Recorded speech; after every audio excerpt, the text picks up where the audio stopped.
बिस्मिल्लाहिर्रहमानिर्रहीम, अस्सलाम वालेकुम। सेल स्ट्रक्चर एंड फंक्शन जो चैप्टर है उसके हम 100 मोस्ट इंपोर्टेंट एमसीक्यूज करने वाले according to your PMDC syllabus. तो जो वीडियो को स्टार्ट करते हैं, फर्स्ट एमसीक्यूज में कहा जा रहा है हाउ इज क्रेडिट, किसको क्रेडिट जाता है first observing naming the cell, जिसे सबसे पहले सेल को डिस्कवर किया सिंपल माइक्रोस्कोप से। वो कौन है? तो सिंपल आपको पता है, वो रॉबर्ट हुक है। रॉबर्ट हुक ने सबसे पहले क्या किया, एक प्लांट थी, प्लांट की जो छाल होती है, आपने देखा होगा ट्री की जो छाल होती है, कोर्क, इसको छाल को हम सिंप्लीफाई क्या बोलते हैं, कोर्क।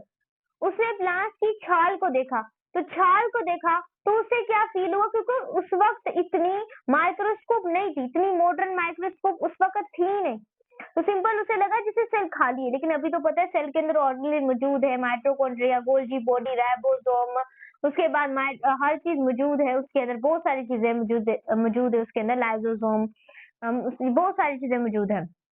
लेकिन सबसे पहले जो डिस्कवर कराया था वो था हमारे पास रॉबर्ट हुक। रॉबर्ट हुक जिसने फर्स्ट सेल को डिस्कवर कराया 1665 के अंदर। नेक्स्ट हमारे पास है सेल थ्योरी किसने दी? The cell theory starting the cell is arrive the pre existing cell, यानी सेल थ्योरी ये कहती है कि एक पुराना सेल से ही हमारा फिर आगे नया सेल बनता है, यानी कि प्री एग्जिस्टिंग सेल। तो वो हमारे पास रोडोल्फ विर्चू ने दी, उसे ओमनस सेलुला वर्ड इस्तेमाल किया, ओमनस cellula completed the modern cell theory. Next आप लोगों के पास है एमसीक्यूज नंबर 3। यहाँ पर कहा जा रहा है which of the following is the best distinguish, यानी कि किसने सबसे ज्यादा बेस्ट जो है वो डिफरेंशिएट किया prokaryotic cell in the form of the eukaryotic cell, यानी कि कौन सा डिफरेंस है इन दोनों के अंदर? तो डिफरेंस है इनके अंदर क्या है, इसके अंदर एब्सेंस है, प्रोकैरियोटिक के अंदर एब्सेंस है मेम्ब्रेन बाउंडेड न्यूक्लियस, क्योंकि प्रोकैरियोटिक के अंदर लेग टू न्यूक्लियस है, डीएनए लाई करता है free is the nucleotide region में। नेक्स्ट आप लोगों के पास है ऑप्शन नंबर एमसीक्यू नंबर 4। वो कौन सी ऑर्गेनेली है जिसको हम पावर हाउस ऑफ सेल कहते हैं, यानी कि सेल का पावर हाउस है सबसे ज्यादा एटीपी। अब ये पावर हाउस ऑफ क्यों है? क्योंकि इसके पास अपने खुद के राइबोसोम है, इसके पास अपने खुद के राइबोसोम क्या है इसके अंदर प्रेजेंट है, तो इस वजह से ये पावर ऑफ वो सेल है, ये अपने प्रोटीन्स खुद बना सकता है। फिर इसके पास न्यूक्लियस, ये अपनी हर यानी कि खुद मुख्तियार ऑर्गेनेली है। सिंपल आप लोग उसे जानते होंगे, ये हमारे पास माइटोकॉन्ड्रिया। नेक्स्ट आप लोगों के पास है the primary function of rough endoplasmic reticulum का है प्रोटीन को सिंथेसिस करना, और जो स्मूथ एंडोप्लाज्मिक रेटिकुलम है और लिपिड और दूसरे जो फंक्शन है हार्मोन्स, उसको ये काम करती है। तो ये प्रोटीन सिंथेसिस एंड प्रोसेसिंग के लिए हम इसका इस्तेमाल करते हैं।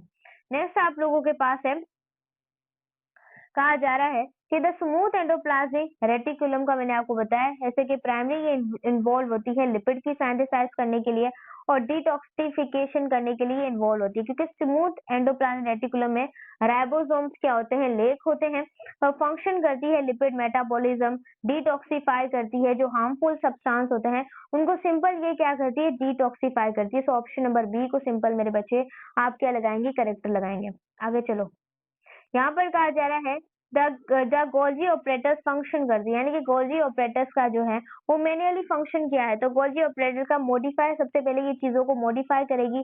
जैसे कि आपने किसी फ्रेंड को गिफ्ट भेजना होता है, तो सबसे पहले आप कहाँ जाते हैं, आप उस जगह पे जाते हैं जहाँ पर ये भेजा जाता है, यानी कि पोस्ट ऑफिस पर जाते हैं। तो सबसे पहले आप क्या करते हैं, वो गिफ्ट देते हैं, तो वो गिफ्ट को क्या करते हैं, मॉडिफाई करते हैं, मॉडिफाई करने के बाद आप उसको पैकेज की फॉर्म में बेचते हैं। इस तरीके से फिर वो जो शिप एंड प्रोटीन लिपिड्स। तो सिंपल ये ऑप्शन नंबर ए क्या है, करेक्ट है। नेक्स्ट आप लोगों के पास है लाइसोसोम जो है वो कंटेन करता है एंजाइम, प्राइमरी वो फंक्शन करता है लाइसोसोम, डाइजेस्ट करता है माइक्रोमोलिक्यूल को, डैमेज ऑर्गेनेलीज को।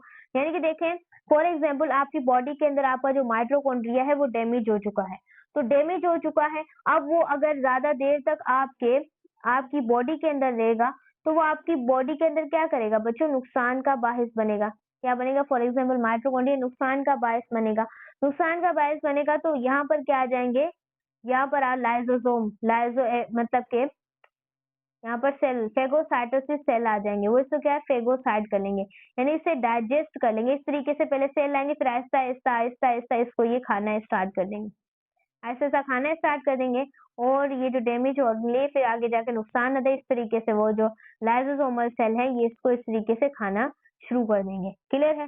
तो ये सिंपल ये क्या करते हैं, ये डाइजेस्ट करते हैं माइक्रो मॉलिक्यूल्स होते हैं डैमेज ऑर्गेनेल को, जो कि अब बॉडी के अंदर कोई काम की नहीं रही। एमसीक्यूज नंबर 90 और सॉरी एमसीक्यूज नंबर 9, पर ऑक्सीजोम जो है वो प्राइमरी रेस्पॉन्सिबल होते हैं, वो ब्रेक डाउन करते हैं फैटी एसिड, आपको पता है, डिटॉक्सिफाई करके हार्मफुल विया ऑक्सीडेशन। ऐसे कि आप लोगों के पास है पर ऑक्सीजोम ऑक्सीजन में ब्रेक करते हैं, डिटॉक्सिफाई करते हैं सब्सटेंस को, हाइड्रोजन पर ऑक्साइड होता है, तो सिंपल उसे क्या करते हैं, ब्रेक करते हैं बाय प्रोडक्ट के तौर पर। नेक्स्ट आप लोगों के पास है एमसीक्यूज नंबर 10, यहाँ पर कहा जा रहा है राइबोसोम कंपोज होते हैं, आपको पता है आरएनए के और प्रोटीन इन दोनों के आपके क्या होते हैं, राइबोसोम कंपोज होते हैं। नेक्स्ट आप लोगों के पास है फ्री राइबोसोम्स जो होते हैं साइटोप्लाज्म में, टाइपिकली वो सिंथेसाइज होते हैं प्रोटीन। देखिए वो फ्री जो राइबोसोम है वो फंक्शन करते हैं साइटोसोल का, क्योंकि फ्री राइबोसोम प्रोटीन बनाते हैं, यूज करते हैं साइटोप्लाज्म इटसेल्फ, अनलाइक वहां पर बॉन्ड वो राइबोसोम्स होते हैं रफ एंडोप्लाज्मिक रेटिकुलम में। नेक्स्ट आप लोगों के पास है न्यूक्लियर जो इन्वेलप होती है वो कंपोज होती है, डबल मेम्ब्रेन होती है, वहां पर न्यूक्लियर पोर्स पाए जाते हैं। नेक्स्ट यहाँ पर कहा जा रहा है न्यूक्लियर पोर्स जो होते हैं वो प्राइमरी किसका फंक्शन करते हैं, न्यूक्लियर जो पोर होते हैं वो रेगुलेट करते हैं, मूवमेंट करवाते हैं मॉलिक्यूल्स की बिटवीन आपके न्यूक्लियस और साइटोप्लाज्म में। क्लियर है? तो सिंपल आप लोग न्यूक्लियर पोर्स में बी ऑप्शन लगाएंगे। नेक्स्ट आप लोगों के पास है न्यूक्लियोलस जो है वो साइट है। देखिए न्यूक्लियोलस एक ऐसी साइट है जो कि राइबोसोमल आरएनए को भी सिंथेसाइज करती है और राइबोसोम्स की भी सिंपल क्या करती है, वो असेंबली करती है, क्योंकि आपको पता है न्यूक्लियोलस एक डेंस रीजन होता है न्यूक्लियस में, वो राइबोसोमल आरएनए को सिंथेसाइज करता है, राइबोसोमल जो सब यूनिट्स होते हैं उसको उसके साथ क्या होता है, असेंबल होता है। एमसीक्यूज नंबर 50 कहा जा रहा है, यहाँ पर कहा जा रहा है क्रोमेटिन रिफर, यानी कि जो क्रोमेटिन है वो किसको रिफर करता है, वो जो एक तरह का कॉम्प्लेक्स डीएनए होता है, कॉम्प्लेक्स डीएनए प्रोटीन्स होते हैं जैसे हिस्टोन्स हो गए, न्यूक्लियस के अंदर कॉम्प्लेक्स है, क्योंकि क्रोमेटिन जो है वो लूजली पैक है, DNA bond in histone protein, ये कंडेंसिंग करता है chromosome during a division, so option number A is correct. Next आप लोगों के पास है 16 साइटोस्केलेटन जो है वो प्रोवाइड करता है सेल्स में, क्या प्रोवाइड करता है सेल में, स्ट्रक्चर प्रोवाइड करता है, सपोर्ट देता है, शेप देता है, बेसिक है ये, मूवमेंट के लिए सिंपल क्या है, बेसिक है, तो ऑप्शन नंबर बी को आप करेक्ट लगाएंगे, क्योंकि साइटोस्केलेटन प्रोटीन फिलामेंट्स का बना होता है, वो मेंटेन रखता है सेल की शेप को, एनेबल्स मूवमेंट को, और जो ऑर्गेनेलीज है उसको, एंड जो सेल इटसेल्फ है उसको सपोर्ट करता है। आगे नेक्स्ट आप लोगों के पास है जो आपके पास माइक्रोट्यूब्यूल्स होते हैं वो कंपोज होते हैं सब यूनिट्स प्रोटीन के, इसको आप ट्यूबुलेंट कहते हैं, क्योंकि माइक्रोट्यूब्यूल्स होलो ट्यूब्स होती हैं जिनमें अल्फा बीटा ट्यूबुलेंट्स के क्या होते हैं, डायमर्स होते हैं। नेक्स्ट एमसीक्यूज नंबर 18, यहाँ पर कहा जा रहा है माइक्रोफिलामेंट जो होते हैं वो कंपोज होते हैं प्राइमरी प्रोटीन जिसे हम कहते हैं एक्टिन, क्योंकि माइक्रोफिलामेंट थिन होते हैं, सॉलिड फाइबर्स होते हैं जो बिल्ड करते हैं एक्टिन के मोनोमर्स को, और इम्पोर्टेंट होते हैं सेल मूवमेंट के लिए और उसकी शेप के लिए। नेक्स्ट इंटरमीडिएट जो फिलामेंट होते हैं वो प्राइमरी फंक्शन करते हैं, वो प्राइमरी किसका फंक्शन करते हैं, वो प्रोवाइड करते हैं मैकेनिकल स्ट्रेंथ और रेजिस्ट करते हैं, जो टेंशन है उसे रेजिस्ट करते हैं। इंटरमीडिएट फिलामेंट जो कि एग्जांपल है केराटिन, वो प्रोवाइड करते हैं टेंसल स्ट्रेंथ, स्ट्रक्चर स्टेबिलिटी जो सेल की है उसे प्रोवाइड करते हैं। नेक्स्ट आपके पास है सेंट्रियोल्स, सेंट्रियोल्स जो होते हैं वो प्राइमरी इन्वॉल्व होते हैं organising microtubule during a cell division. Next आप लोगों के पास है सीलिया एंड फ्लैजिला, जो सीलिया एंड फ्लैजिला है वो बोथ कंपोज होती हैं, जो कि इंटरनली कंपोज होती हैं, एंड कैरेक्टरिस्टिक अरेंजमेंट होती है, किसकी अरेंजमेंट होती है, माइक्रोट्यूब्यूल्स की अरेंजमेंट होती है, उसे हम कैसे डिस्क्राइब करते हैं, यानी कि वो हमारे पास 9:2 अरेंजमेंट होती है, क्योंकि क्लासिक ऑक्सोनियम स्ट्रक्चर होती है, कंसेप्ट होती है, 9 माइक्रोट्यूब्यूल्स के वहां पर डुप्लेट्स होते हैं, वहां पर सराउंड होते हैं, सेंट्रल पेयर कितने होते हैं, 9+2, ये आपने याद रखना है। 22 की तरफ आ गए ना हम, आ गए ना हम। मेन जो आपके पास स्ट्रक्चर डिफरेंस होता है सीलिया और फ्लैजिला में, कौन सा डिफरेंस होता है, डिफरेंस होता है क्योंकि फ्लैजिला लॉन्गर होती है, फीवर पेपर सेल्स होती है सीलिया। नेक्स्ट आप लोगों के पास है प्लाज्मा मेम्ब्रेन जो है उसे आप बेस्ट देखिए प्लाज्मा मेम्ब्रेन को जो बेस्ट डिस्क्राइब करता है ना, क्योंकि बेस्ट मॉडल माना जाता है वो है फ्लूइड मोज़ेक मॉडल, क्योंकि यूनिट मॉडल है वो इतना बेस्ट तरीके से प्लाज्मा जो सेल मेम्ब्रेन है उसको ये डिस्क्राइब नहीं कर पाता, लेकिन जो आपके पास फ्लूइड मोज़ेक मॉडल है वो सेल मेम्ब्रेन को बहुत अच्छे तरीके से एक्सप्लेन करता है, क्योंकि फ्लूइड मोज़ेक मॉडल है वो डिस्क्राइब करता है मेम्ब्रेन की डायनामिक को, मोशन को डिस्क्राइब करता है, फ्लूइड की स्ट्रक्चर को डिस्क्राइब करता है, एम्बेडेड जो प्रोटीन्स होते हैं उसको भी करता है। सिंपल आपके पास है एमसीक्यू नंबर 24 नाम। प्लाज्मा मेम्ब्रेन जो होती है वो प्राइमरी कंपोज होती है, कौन सी बाइलेयर होती है प्लाज्मा में, बताओ भाई, फोस्फोलिपिड की होती है। और प्लाज्मा मेम्ब्रेन की बेसिक स्ट्रक्चर होती हैं जो कि फोस्फोलिपिड की बाइलेयर, एम्बेडेड होते हैं प्रोटीन्स और वहां पर अदर मॉलिक्यूल्स। एमसीक्यू नंबर 25 को देखें, जो कि इंटीग्रल मेम्ब्रेन प्रोटीन होते हैं वो डिफर होते हैं, किससे डिफरेंस करते हैं, पेरिफेरल प्रोटीन से। कैसे, क्योंकि वो स्पन होते हैं, एम्बेडेड होते हैं लिपिड की बाइलेयर, क्योंकि वहां पर इंटीग्रल जो प्रोटीन है वो एम्बेडेड होते हैं। ऑफ्टिना स्पेन फोस्फोलिपिड अनलाइक होती है वहां पर सरफेस बॉन्ड जो पेरिफेरल प्रोटीन होते हैं वो। एमसीक्यू नंबर 26 की तरफ चलें, कोलेस्ट्रॉल जो है वो एम्बेडेड होता है प्लाज्मा मेम्ब्रेन में, प्राइमरली वो फंक्शन करता है, वो इंक्रीज करता है मेम्ब्रेन की फ्लूइडिटी, लो टेम्परेचर पर स्टेबलाइज करता है हाई टेम्परेचर में, क्योंकि कोलेस्ट्रॉल जो होता है वो मॉडरेट होता है मेम्ब्रेन की फ्लूइडिटी में, वो प्रिवेंट करता है becoming rigid fluid dependent in the temperature. MCQ number 27, इसको भी आपने थोड़ा सा ध्यान से सुनना है। यहाँ पर कहा जा रहा है डिफ्यूजन होती है जो मॉलिक्यूल्स में occur membrane without use of a protein channel and that carrier, उसे सिंपलीफाई हम सिंपल डिफ्यूजन कहते हैं। तो ये सिंपल डिफ्यूजन अलो होती है स्मॉल नॉन पोलर मॉलिक्यूल में, पास होती है directly lipid bilayer down the concentration gradient. Next हमारे पास है एमसीक्यूज नंबर 28। यहाँ पर कहा जा रहा है फैसिलेटेड जो डिफ्यूजन होती है वो डिफर होती है सिंपल डिफ्यूजन से। क्यों? क्योंकि वो हम यूज करते हैं मेम्ब्रेन ट्रांसपोर्ट प्रोटीन से और मूव करती है substance down their gradient. MCQs number 29 की तरफ अगर हम चलें तो आपने ध्यान से समझना है ना, एक्टिव जो ट्रांसपोर्ट है वो डिफरेंट होती है पैसिव ट्रांसपोर्ट से। मैम क्यों डिफरेंस होती है, किस वजह से वो डिफरेंट होती है, जरा हमें डिफरेंस तो बताएं। इस वजह से डिफरेंस होती है क्योंकि वहां पर रिक्वायर होती है एनर्जी, वो एनर्जी कौन सी होती है, एटीपी रिक्वायर्ड होती है और सब्सटेंस को मूव कर जाती है ग्रेडियंट के अगेंस्ट, क्या करवाती है, वो मूव करवाती है, मोशन करवाती है उसे, क्योंकि एक्टिव ट्रांसपोर्ट जो होती है वो एक तरह की सेलुलर एनर्जी होती है, जो सब्सटेंस होते हैं उन्हें वो क्या करती है, पंप करने का काम करती है अगेंस्ट द कंसंट्रेशन ग्रेडियंट, ऐसे कि सोडियम पोटेशियम पंप हो गए। अब स्टूडेंट्स आपने पढ़ा होगा नर्वस कोऑर्डिनेशन के ना रेस्टिंग मेम्ब्रेन पोटेंशियल और एक्शन मेम्ब्रेन पोटेंशियल, इन दोनों को पढ़ा होगा। रेस्टिंग मेम्ब्रेन पोटेंशियल आपने बहुत अच्छे तरीके से पढ़ा होगा, जो कि -75 मिली वोल्ट पर आई थिंक स्टार्ट होता है, पर उसके लिए एक थ्रेशोल्ड की जरूरत होती है, वो थ्रेशोल्ड होगा तभी मेम्ब्रेन पोटेंशियल क्या होगा, वो resting membrane portion action membrane portion में क्या होगी, चेंज होगी। उसके बाद नेक्स्ट आप लोगों ने देखना है, यहाँ पर कहा जा रहा है सोडियम पोटेशियम पंप मूव करते हैं how many sodium ion out of the potassium ion पर साइकिल, यानी कि सोडियम जो पोटेशियम पंप है वो हाउ मेनी वहां पर सोडियम आयन आउट होते हैं एंड पोटेशियम आयन पर साइकिल। 3 सोडियम, आपको मैंने बताया ना 3 सोडियम और 2 पोटेशियम। एक तो मेम्ब्रेन पोलराइज होती है, मेम्ब्रेन डीपोलराइज होती है और मेम्ब्रेन रीपोलराइज होती है।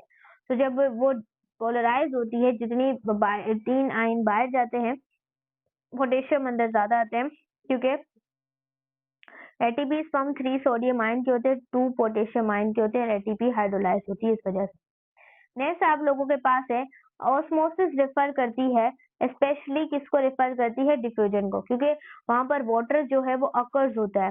वहां पर वाटर कैसे अकर होता है, सिलेक्टिव जो परमिएबल मेम्ब्रेन होती है उसके जरिए, क्योंकि ऑस्मोसिस मूवमेंट होती है वाटर मॉलिक्यूल की area of lower fluid concentration से हायर फ्लूइड कंसंट्रेशन की तरफ। नेक्स्ट आप लोगों के पास है एमसीक्यूज नंबर 32, जो कि सेल को अगर हम प्लेस करें हाइपरटोनिक सॉल्यूशन में, देखिए एक होता है हाइपोटोनिक, एक होता है हाइपरटोनिक, दूसरा होता है आइसोटोनिक।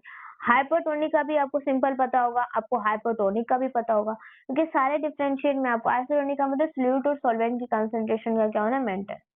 हाइपोटोनिक का मतलब होता है साल्ट की कंसंट्रेशन का ज्यादा होना, वाटर का कम होता है, और हाइपोटोनिक का मतलब है वाटर का ज्यादा होना, साल्ट का कम होना। ये श्रिंक कर देती है वहां पर वाटर जो लीव्स होता है सेल में, तो सिंपल वो श्रिंक हो जाता है, क्योंकि हाइपोटोनिक में आपका जो पानी है वो आउट होता है सेल से toward the higher external fluid causing. Fluid क्या होता है, साल्ट होता है, सही, श्रिंकेज का काज बनती है। नेक्स्ट आपके पास है एमसीक्यूज नंबर 33। सेल जो है, अगर सेल को हम प्लेस करें हाइपोटोनिक सोल्यूशन में, सिंपल वो सॉइल हो जाएगा, वो सूजेगा एंड इंटर द सेल्स, क्योंकि हाइपोटोनिक सोल्यूशन में वाटर मूव करता है एक्सटर्नल फ्लूइड कंसंट्रेशन में लोअर देन इनसाइड। नेक्स्ट आप लोगों के पास है, यहाँ पर कहा जा रहा है सेल अगर आइसोटोनिक सोल्यूशन हो, तो आइसोटोनिक सोल्यूशन के अंदर no net movement of water, कोई जो मूवमेंट नेट वाटर बिल्कुल भी नहीं होगी, क्योंकि वाटर मूव करेगा out of the equal rate move करेगा, यानी बराबरी से, और रिजल्ट होगा नो नेट, वहां पर चेंज नहीं आएगा, सेल का जो वॉल्यूम है उसमें कोई भी आपका नेट चेंज नहीं आएगा। इस वजह से ऑप्शन नंबर ए को हम यहाँ पर करेक्ट करते हैं। नेक्स्ट आप लोगों के पास है, जैसे एंडोसाइटोसिस होती है in the process in which the cell करता है, क्यों करता है, क्योंकि take in materials in engulf, क्योंकि उसने मटेरियल जो पुराना हो जाता है उसे इनगल्फ करना होता है देन द प्लाज्मा मेम्ब्रेन से, क्योंकि एंडोसाइटोसिस होती है प्लाज्मा मेम्ब्रेन से जो फोल्ड करता है फिर इनगल्फ करता है, आपको पता होगा। ऑप्शन नंबर बी आप लोगों के पास करेक्ट है। लाइसोसोम के ही होते हैं एक तरह के टाइप। अब एक्सोसाइटोसिस कौन सा प्रोसेस, ये बहुत ज्यादा सवाल आते हैं भाई, एक्सोसाइटोसिस कौन सा प्रोसेस होता है, तो एक्सोसाइटोसिस में मटेरियल क्या होता है, रिलीज होता है extra cellular environment vesicle fusion की वजह से।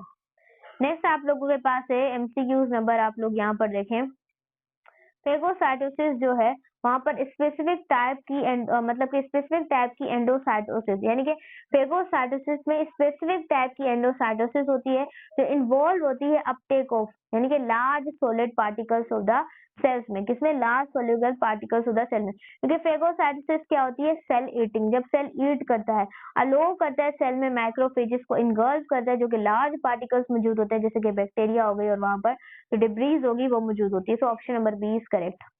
नेक्स्ट आप लोगों के पास है एमसीक्यूज नंबर 38। जो पिनोसाइटोसिस है वहां पर स्पेसिफिक टाइप की एंडोसाइटोसिस होती है, क्योंकि इन्वॉल्व होता है अपटेक होता है, वहां पर एक्स्ट्रा सेलुलर फ्लूइड होता है जो कि जो सोल्यूट्स होते हैं उनको सिंपल डिसॉल्व करता है, क्योंकि पिनोसाइटोसिस का मतलब है सेल ड्रिंकिंग। सेल क्या है, सेल ड्रिंकिंग, या लो करता है नॉन स्पेसिफिक अपटेक को एक्स्ट्रा सेलुलर फ्लूइड में डिसॉल्व करता है मॉलिक्यूल्स को। जो रिसेप्टर मीडिएटेड होता है एंडोसाइटोसिस में, जो डिफरेंट करता है उसे पिनोसाइटोसिस में, क्योंकि हम उसे यूज करते हैं, इसमें यूज करते हैं स्पेसिफिक रिसेप्टर में जो कि बाइंड होते हैं याद रखिए इंटरनलाइज टारगेट मॉलिक्यूल में, याद रखिएगा, क्योंकि रिसेप्टर मीडिएटेड होते हैं एंडोसाइटोसिस में, और सिलेक्टिव अपडेट करते हैं स्पेसिफिक मॉलिक्यूल बाइंड की और मेम्ब्रेन रिसेप्टर की, जैसे कि एलएडी हो गया और एलएडी कोलेस्ट्रॉल अपटेक हो गया। नेक्स्ट आप लोगों के पास है द सेल वॉल जो होती है वहां पर प्रेजेंट होता है, प्लांट सेल में प्रेजेंट होती है, बट एब्सेंट होती है एनिमल सेल में, क्योंकि वो प्राइमरी सेलुलोज की बनी होती है, आपको बताइए, क्योंकि प्लांट की सेल वॉल में मेनली सेलुलोज रिजिडिटी और स्ट्रक्चरल सपोर्ट उसे क्या करता है, प्रोवाइड करता है। नेक्स्ट आप लोगों के पास है काइटिन किसकी सेल वॉल होती है, तो आपने सॉरी सेल वॉल जो फंजाई की होती है वो प्राइमरी किससे परफॉर्म होती है, तो वो काइटिन से होती है, क्योंकि फंगल सेल कंटेन ही काइटिन को करता है। यही सेम पॉलीमर होता है आर्थ्रोपोड का, जो एक्सोस्केलेटन आपको पता है कीड़े मकोड़ों का बाहर होता है, अंदर किसका होता है, एंडोस्पर्म मैमल्स का। नेक्स्ट आप लोगों के पास है एमसीक्यूज नंबर 42 बोले तो एमसीक्यूज नंबर 42। तो यहाँ पर अगर हम यहाँ पर चले देखें इसको, बैक्टीरियल जो सेल वॉल है वो प्राइमरी किसकी कंपोज होती है, वो होती है पेप्टाइडोग्लाइकेन की, क्योंकि जो आपके पास पेप्टाइडोग्लाइकेन है वो मेश लाइक पॉलीमर है शुगर का, अमाइनो एसिड्स का, तो प्रोवाइड करता है structural strength of bacterial cell wall को भी प्रोवाइड करता है। नेक्स्ट आप लोगों के पास होता है जिसको हम लोग कहते हैं which organelle is a unique in plant cell function in photosynthesis, जो यूनिक होती है, कौन सी ऑर्गेनेल जो यूनिक होती है प्लांट सेल के फंक्शंस में, photosynthesis, this is called chloroplast, क्योंकि क्लोरोप्लास्ट में क्लोरोफिल होता है जो कि जहां पर फोटोसिंथेसिस होती है वो कन्वर्ट करती है लाइट एनर्जी किसमें, केमिकल एनर्जी में। एमसीक्यूज नंबर आगे चलते हैं। यहाँ पर कहा जा रहा है द लार्जर सेंट्रल वैक्यूल, अगर सेंट्रल वैक्यूल है वो लार्जर है इन अ प्लांट सेल में, वो प्राइमरी किसका फंक्शन करेगी, और टर्गर प्रेशर को मेंटेन रखेगी, स्टोर करेगी न्यूट्रिएंट्स को। सही है। सो ये चीज आपने क्या करनी है, याद रखनी है कि सेंट्रल वैक्यूल वाटर और न्यूट्रिएंट्स को स्टोर करती है और मेंटेन रखती है टर्गर प्रेशर को प्लांट सेल रीजन से। नेक्स्ट आप लोगों के पास है बोथ माइटोकॉन्ड्रिया एंड क्लोरोप्लास्ट, अगर माइटोकॉन्ड्रिया और क्लोरोप्लास्ट दोनों है वो बिलीव करते हैं ओरिजिनेटेड थ्रू, क्योंकि वहां पर होती एंडोसाइम्बोसिस जो एंसिडेड प्रोकैरियोटिक सेल्स होते हैं, यानी कि पहले वो प्रोकैरियोटिक से इसकी थ्योरी के अकॉर्डिंग फिर वो आहिस्ता आहिस्ता यूकैरियोटिक में क्या होते जाए, वो आहिस्ता आहिस्ता यूकैरियोटिक में कन्वर्ट होते गए, पहले ये क्या थे, प्रोकैरियोटिक थे। क्योंकि एंडो जो आपके पास साइम्बियोटिक थ्योरी होती है वो पर्पस होता है दैट माइटोकॉन्ड्रिया एंड क्लोरोप्लास्ट का इन्वॉल्व होता है इन गर्ल करना फ्री लिविंग प्रोकैरियोट्स को। Option number B is correct. Which evidence जो कि सपोर्ट करता है एंडो साइम्बियोटिक थ्योरी को इन माइटोकॉन्ड्रिया एंड क्लोरोप्लास्ट को, कौन सा एविडेंस है जो सपोर्ट करता है, वो है इनका सर्कुलर डीएनए, क्योंकि इनके पास खुद का डीएनए होता है। मोस्ट ये चाहे तो खुद भी काम करना है इनके पास डीएनए, ये दोनों क्या है, ये सेल्फ रेप्लिकेटिंग ऑर्गेनेलिज हैं दोनों, क्योंकि इनके अंदर खुद का डीएनए और खुद के क्या प्रेजेंट है, राइबोसोम प्रेजेंट है। सही, ये चीज आपने याद रखनी है। सिमिलर यहाँ पर क्या मौजूद है, बैक्टीरिया, क्योंकि माइटोकॉन्ड्रिया की अगर बात करें और क्लोरोप्लास्ट की बात करें तो दोनों के अंदर सर्कुलर डीएनए है, राइबोसोम्स है, दोनों double membrane true membrane bonding, और ये है कि सपोर्ट करते हैं किसको, एंडो साइम्बियोसिस थ्योरी को। तो आगे अगर चले स्टूडेंट्स, यहाँ पर कहा जा रहा है inner membrane of mitochondria, mitochondria जो है सिंपल, इसको सही कर लूं, ध्यान से देखना है आपको। हाँ, उसके बाद यहाँ पर कहा जा रहा है जो इनर मेम्ब्रेन होती है माइटोकॉन्ड्रिया की वो फोल्डेड होती है, उसे सिंपलीफाई हम क्रिस्टी कहते हैं, क्योंकि क्रिस्टी इंक्रीज करती है surface area of inner membrane of the mitochondria, ATP को प्रोड्यूस करती है किसके अंदर, रिएक्शन में। एमसीक्यू नंबर 48 को देखो ना भाई, तुम नहीं देख रहे, मैम देख रहे हैं, देख लो। नेक्स्ट आप लोगों के पास है फ्लूइड जो फिल्ड स्पेस इनसाइड होता है, माइटोकॉन्ड्रिया का फ्लूइड होता है जिसके अंदर पता नहीं कौन कौन से आयंस, बहुत सारे आयंस प्रेजेंट होते हैं, और इनक्लोज होती है इनर मेम्ब्रेन के अंदर, इनक्लोज होता है जिसे आप मैट्रिक्स कहते हैं, the fluid of the mitochondria that is called the matrix. और ये माइटोकॉन्ड्रिया का जो मैट्रिक्स होता है ये क्रेब्स साइकिल जो है उसमें ओन डीएनए और राइबोसोम्स में फर्क करता है। एमसीक्यू नंबर 49, यहाँ पर कहा जा रहा है जो स्टेक्ड मेम्ब्रेन स्ट्रक्चर होती है क्लोरोप्लास्ट की, उसे सिंपलीफाई हम ग्रेना कहते हैं, कंपोज होती है छोटे छोटे देखिए छोटे छोटे जो थाइलाकोइड्स होते हैं जो कि लाइट रेडिएशन में भी आपको पता होगा, इस तरीके से छोटे छोटे थाइलाकोइड्स होते हैं, और इन पूरे जो ये छोटे इतने थाइलाकोइड्स और ये इनका जो पूरा कॉम्बिनेशन है, सिंपल आप लोग इसे क्या बोलते हैं, ग्रेना, क्या बोलते हैं, सिंपल आप लोग इसे ग्रेना कहते हैं। तो ये ग्रेना स्टिक होती है thylakoid membrane, light dependent reaction जो होता है फोटोसिंथेसिस में ये अकर होता है। क्लियर है, तो ये चीज आपने क्या करनी है, याद रखनी है। नेक्स्ट है फ्लूइड जो सराउंड होता है ग्रेना के क्लोरोप्लास्ट में, तो सिंपल आप लोग उसे क्या बोलते हैं, स्ट्रोमा, सिंपल आप लोग उसे स्ट्रोमा कहेंगे, क्योंकि जो हमें याद रखना है जो कि आप लोगों के पास जो स्ट्रोमा होता है वो फ्लूइड स्पेस होती है क्लोरोप्लास्ट की, light dependent reaction in Calvin cycle occur, light dependent reaction को सिंपल आप केल्विन साइकिल भी कहते हैं। उसके बाद विच ऑफ द फॉलोइंग ऑर्गेनेली जो बाउंड होती है double membrane, this is called mitochondria, lysosome, ribosome को, ये सारे सिंगल मेम्ब्रेन है, डबल मेम्ब्रेन सिर्फ माइटोकॉन्ड्रिया के पास है। क्लियर है, आगे 52 की तरफ चलो। विच ऑर्गेनेली जो बाउंड होती है सिंगल मेम्ब्रेन कंटेन होते हैं वहां पर digestive enzyme and acidic pH, simplify lysosome, क्योंकि लाइसोसोम सिंगल मेम्ब्रेन होते हैं, यहाँ पर हाइड्रोलाइटिक एंजाइम होते हैं और एसिडिक कंडीशन होती है। सेल साइज जनरली लिमिटेड होता है by the need maintain favourable होता है क्योंकि सरफेस एरिया की वजह से और वॉल्यूम रेशियो की वजह से, जब सेल ग्रो करते हैं लार्जर वहां पर वॉल्यूम इंक्रीज होता है, फास्टर सरफेस लिमिटेड इफिशिएंट होता है, मटेरियल एक्सचेंज का। Which cell type is generally length nucleus होता है and its mature and functional form होती है, mature mammalian red blood cells में होती है। नेक्स्ट आप लोगों के पास है which of the following is the function of extra cellular matrix in animal cell. वो एक्स्ट्रा सेलुलर जो मैट्रिक्स है वो क्या प्रोवाइड करता है, वो एक तरह की स्ट्रक्चर सपोर्ट प्रोवाइड करता है और सेल्स कम्युनिकेशन को क्या करता है, वो फैसिलिटेट करता है। Next extra cellular matrix compose होता है protein, collagen, support tissue structure और जो सेल सिग्नल लिंक होता है उसमें सिंपल ये क्या करता है, मदद देता है। तो ऑप्शन एमसीक्यू नंबर 56 की तरफ चलें तो टाइट जंक्शन होती है between animal cell and primary, जो फंक्शन करती है वो करती है प्रिवेंट करती है लिंकेज ऑफ द फ्लूइड को इन द एडजेंट सेल, क्योंकि टाइट जंक्शन जो होती है वो एडजेसेंट सेल में टुगेदर होती है, वो प्रिवेंट करती है फ्लूइड को लीकिंग को, स्पेस होती है बिटवीन देम। नेक्स्ट है हमारे पास है गैप जंक्शन जो होती है बिटवीन एनिमल सेल, जो प्राइमरी क्या करती है, अगर बात करें ये प्राइमरी स्ट्रेंथ अलो करती है डायरेक्ट पैसेज होता है आयंस का, स्मॉल मॉलिक्यूल्स का बिटवीन एडजेसेंट सेल। नेक्स्ट हमारे पास है इस एमसीक्यूज को भी हम अपने क्लियरली तरीके से समझना है। सो यहाँ पर कहा जा रहा है जो कि आपके पास डिसमोसोमिस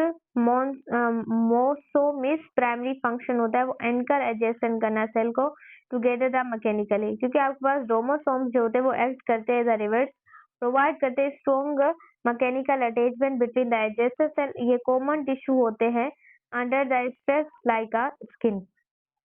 नेक्स्ट आप लोगों के पास है एमसीक्यूज नंबर 59, प्लाज्मोडेस्माटा जो होते हैं जो फाउंड होते हैं प्लांट सेल में, function as a similar in animal cell junction, वो सिंप्लीफाई आप उसे गैप जंक्शन कहते हैं कि लाइक गैप जंक्शन में प्लाज्मोडेस्माटा होते हैं जो साइटोप्लाज्मिक कनेक्शन होते हैं बिटवीन एडजेसेंट प्लांट सेल में।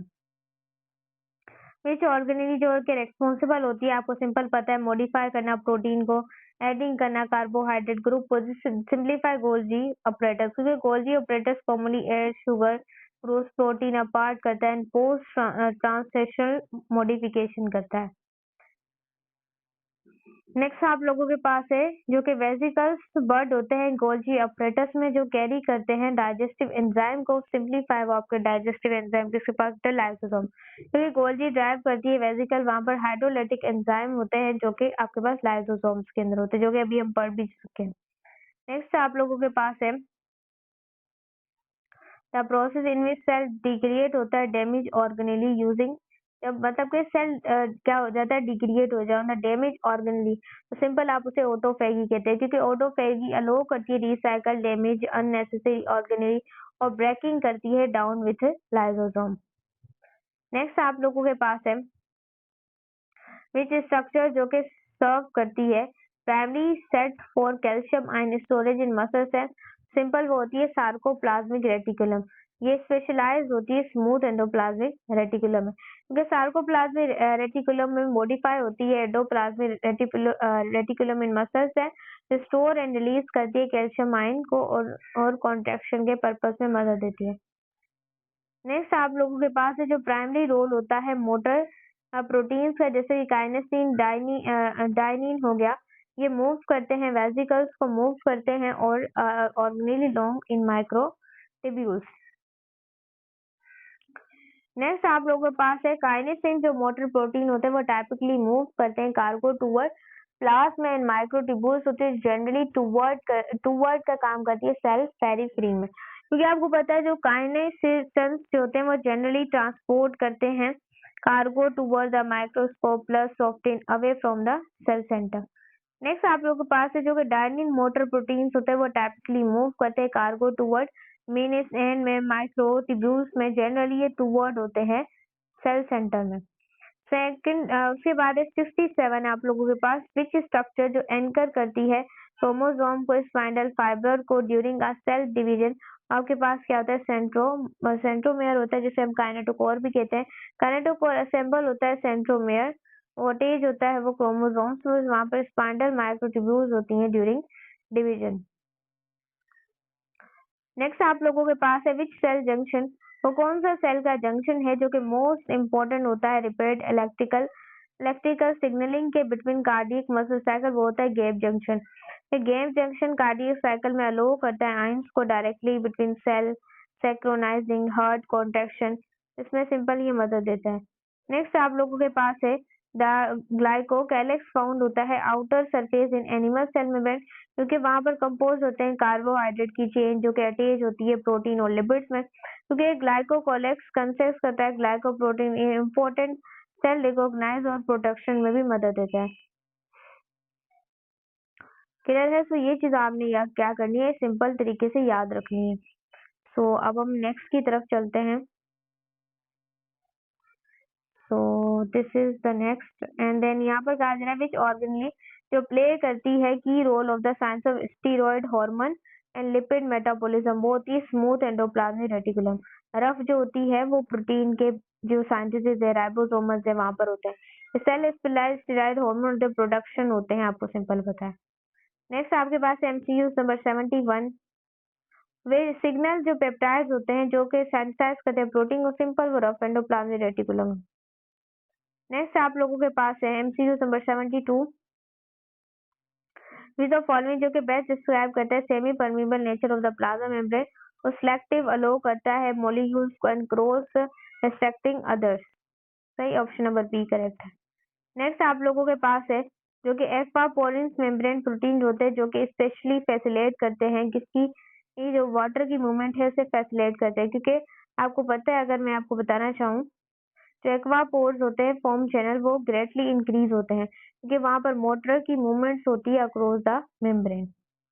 नेक्स्ट आप लोगों के पास एमसीक्यू नंबर 74 यहाँ पर कहा जा रहा है जो आयंस चैनल्स होते हैं जो कि प्लाज्मा मेम्ब्रेन में अलो करते हैं passive movement ions primary through, वो किसके थ्रू आयंस की मूवमेंट्स को अलो करते हैं, वो है facilitated diffusion down the electrochemical gradient उसको, क्योंकि आयंस चैनल है वो प्रोवाइड करते हैं passive pathway charge ions and diffuse करते हैं over the membrane through a gradient.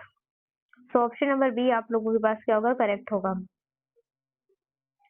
MCQ number 75 पर कैरियर प्रोटीन जो कि डिफर फॉर्म होते हैं चैनल प्रोटीन की, वो क्या करते हैं शेप को चेंज करते हैं shuttle and specific molecule occurs the membrane, क्योंकि कैरियर प्रोटीन स्पेसिफिक वहां पर सब्सटेंस होते हैं अंडर को वहां पर कॉन्फर्मेशनल चेंज आता है ट्रांसपोर्ट में occurs in the membrane. Next आप लोगों के पास है MCQ number 76 which type of transport protein जो कि इन्वॉल्व होता है ग्लूकोज ट्रांसपोर्टर में, वो होता है कैरियर प्रोटीन जिसे आप फैसिलिटेटेड डिफ्यूजन भी कहते हैं। बच्चों ये कैरियर प्रोटीन होते हैं जो कि facilitated glucose occurs the membrane ingredient के तौर पर काम करते हैं। नेक्स्ट आप लोगों के पास है MCQ number 77 secondary active transport, जहाँ पर एनर्जी यूज होती है drive in the form of existing ion gradient और स्टेब्लिश करती है ये किसको, एक्टिव ट्रांसपोर्ट को। नेक्स्ट आप लोगों के पास है सोडियम ग्लूकोज को ट्रांसपोर्टर होते हैं, वो एग्जाम्पल होते हैं किसकी एग्जाम्पल होते हैं, आपने याद रखना है वो एग्जाम्पल होते हैं सेकेंडरी एक्टिव ट्रांसपोर्ट जैसे साइनपोर्ट भी कहते हैं, क्योंकि जो आपके पास ट्रांसपोर्टर होते हैं उसका आप इस्तेमाल करते हैं जो सोडियम की ग्रेडियंट होते हैं जो स्टेब्लिश करते हैं सोडियम एंड पोटेशियम पंप को glucose in the cell against in the gradient. Next आप लोगों के पास है विच स्ट्रक्चर जो प्रोकैरियोटिक सेल में रिस्पॉन्सिबल होती है कंटेन करना सर्कुलर डीएनए, लेकिन वो सिंस वहां पर ट्री न्यूक्लियर एग्जिस्ट नहीं करता, सिंप्लीफाई होता है वो न्यूक्लियोटाइड रीजन। बोले तो वो न्यूक्लियोटाइड रीजन होता है क्योंकि न्यूक्लियोटाइड जो रीजन है वो प्रोकैरियोटिक सेल्स में होता है सर्कुलर, वहां chromosome consist without any surrounding a membrane. Next MCQ number 18 यहाँ पर कहा जा रहा है 80 प्लाज्मेट जो होते हैं वो बैक्टीरियल सेल्स होते हैं जो कि बेस्ट डिस्क्राइब करते हैं वहां पर सिमिलर सर्कुलर सिंपल, यहाँ पर क्या होता है सिमिलर सर्कुलर डीएनए मॉलिक्यूल्स होते हैं तो सेपरेट करते हैं इन the form of the chromosomes. पीली एंड बैक्टीरियल सेल जो होते हैं वो प्राइमरी फंक्शन करते हैं, अटैचमेंट होते हैं सरफेस के साथ और कॉन्जुगेशन वहां पर डीएनए ट्रांसफर होते हैं। वो पीली हेयर लाइक कुछ स्ट्रक्चर्स होती हैं जो कि सरफेस को अटैच करवाती हैं और डीएनए को ट्रांसफर कराने में हेल्प देती है बिटवीन बैक्टीरिया से ड्यूरिंग द कॉन्जुगेशन। नेक्स्ट हमारे पास है बैक्टीरियल जो फ्लैजिला होता है डिफर करता है स्ट्रक्चरली एंड यूकैरियोटिक फ्लैजिला, क्योंकि वो कंपोज होता है प्रोटीन की फ्लैजिला, रोटेट करता है जो प्रोपिलर्स होते हैं उनको, क्योंकि बैक्टीरियल फ्लैजिला सिंपल होती है हमारे सिंपल पर मेड होते हैं फ्लैजिलन और रूट वे होती है मोटर रेदन web bending and eukaryotic flagella. Option number A आप लोगों का सिंपल क्या है, करेक्ट है। नेक्स्ट आप लोगों के पास है वो कौन सी ऑर्गेनेल है जो कि मोस्ट अबंडेंट होती है ह्यूमन लिवर सेल में एंड वो डिटॉक्सिफाई करती है ड्रग्स को। याद रखिएगा वो आपके पास वो भी क्या होती है, स्मूथ एंडोप्लाज्मिक रेटिकुलम। क्योंकि लिवर की जो अगर बात करें लिवर के जो सेल होते हैं वो एक्सटेंसिवली वहां पर स्मूथ एंडोप्लाज्मिक रेटिकुलम होती है क्योंकि वो डिटॉक्सिफाई करती है एंजाइम को और जो भी ड्रग्स के टॉक्सिन्स होते हैं उनको। नेक्स्ट आप लोगों के पास है अगर बात करें एमसीक्यू नंबर 84 की, तो यहाँ पर कहा जा रहा है विच ऑर्गेनी जो कि मोस्ट अबंडेंट होती है पेनक्रिएटिक सेल में और सीक्रिएट करती है large quantity of digestive enzyme, तो वो होती है रफ एंडोप्लाज्मिक रेटिकुलम। क्योंकि यहाँ पर सेल स्पेशलाइज्ड यहाँ पर प्रोटीन की सीक्रिएशन होती है और लाइक पेनक्रिएटिक के अंदर जैसे एसिनर सेल्स हो गए और अबंडेंट होते हैं रफ एंडोप्लाज्मिक रेटिकुलम की साइंथिसिस में। नेक्स्ट आप लोगों के पास है विच सेल एक्टिविटी जो कि डिवाइड करती है वुड बी एक्सपेक्टेड और स्पेशली हाई नंबर्स होते हैं तो वो सेंट्रियोल्स के होते हैं, स्पाइंडल रिलेटेड स्ट्रक्चर्स होती हैं। उसके बाद नेक्स्ट आप लोगों के पास है विच फीचर जो कि कॉमन बोथ है प्लांट और एनिमल सेल में, वो है माइटोकॉन्ड्रिया। क्योंकि प्लांट और एनिमल सेल में कंटेन होता है माइटोकॉन्ड्रिया एटीपी प्रोडक्शन के लिए, सेल वॉल अंडर को क्लोरोप्लास्ट, तो ये चीज आपने याद रखनी है। विच फीचर जो कि यूनिट होता है प्लांट सेल्स में not found in typically animal cell, वो होती है cell wall and chloroplast. Next आपके पास MCQ number 88, plasma membrane selectively permeability होती है प्राइमरी होती है क्योंकि वहां वो फॉस्फोलिपिड की बायलेयर होती है जो कंबाइन होती है स्पेसिफिक ट्रांसपोर्ट प्रोटीन के साथ।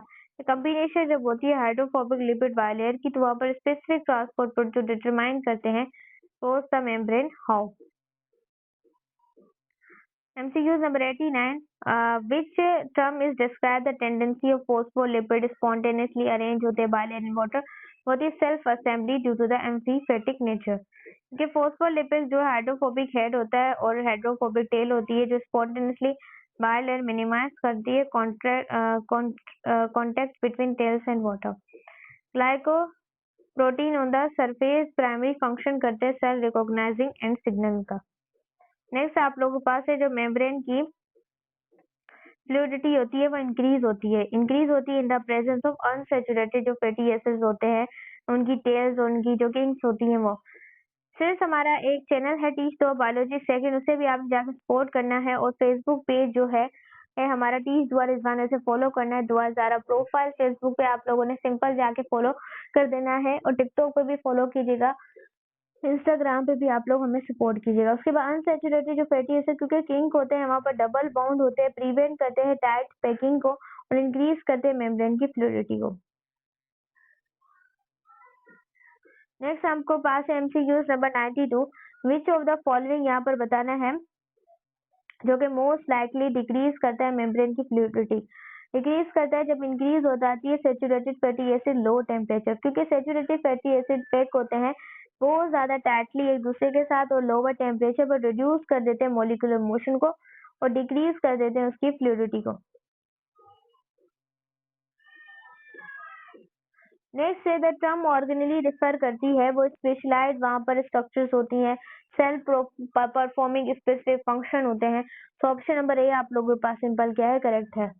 अगर एमसीक्यू नंबर 94 की तरफ चलें तो यहाँ पर कहा जा रहा है विच ऑर्गेनेल जो कि रिस्पॉन्सिबल होती है जो कि राइबोसोमल सब units before the exported in cytoplasm, तो आपके पास होती है न्यूक्लियोलस।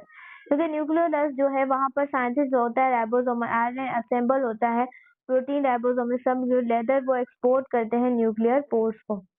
एमसीक्यू नंबर 95 यहाँ पर कहा जा रहा है विच ऑफ दिस ऑर्गेनेल जो कि बाउंड नहीं होती मेम्ब्रेन राइबोसोम, बाकी के ऊपर मेम्ब्रेन्स होती हैं राइबोसोम के अंदर नहीं होती। नेक्स्ट आप लोगों के पास कहा जा रहा है कि which of the following structure जो कि रिस्पॉन्सिबल होती है compartmentalising of the eukaryotic cell and specialised region में उससे होती है मेम्ब्रेन बाउंड ऑर्गेनेल।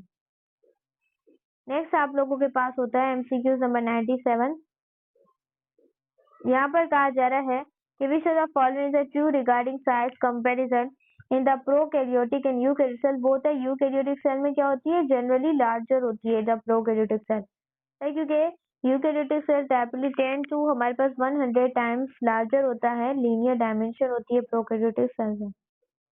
नेक्स्ट आप लोगों के पास होता है which of following the best explain करता है न्यूक्लियर इन्वेलप को। कल्चर होता है पार्ट होता है एंडोमेम्ब्रेन सिस्टम, वो कंटिन्यूस होता है एंडोप्लाज्म रेटिकुलम। फिर आउटर न्यूक्लियर जो मेम्ब्रेन होती है वो डायरेक्टली कंटिन्यूस होती है रफ एंडोप्लाज्म और लिंक करती है स्ट्रक्चरली और फंक्शनली क्या करती है, लिंक करती है। नेक्स्ट है जो कि वेसिकुलर ट्रांसपोर्ट होती है बिटवीन ऑर्गेनेल एंडोमेम्ब्रेनल सिस्टम में प्राइमरी रिलाइज करती है, बिल्डिंग होती है, प्रेजेंट होती है, ट्रांसपोर्ट करती है किसको, वेसिकल्स को। नेक्स्ट आप लोगों के पास है एमसीक्यूज नंबर 100। यहाँ पर विच ऑफ द फॉलोइंग ऑर्गेनेल जो कि लीस्ट अबंडेंट होती है मेच्योर रेड ब्लड सेल में, वो होती है mitochondria nucleus. So bye bye viewers, next video में मिलेंगे हम बायो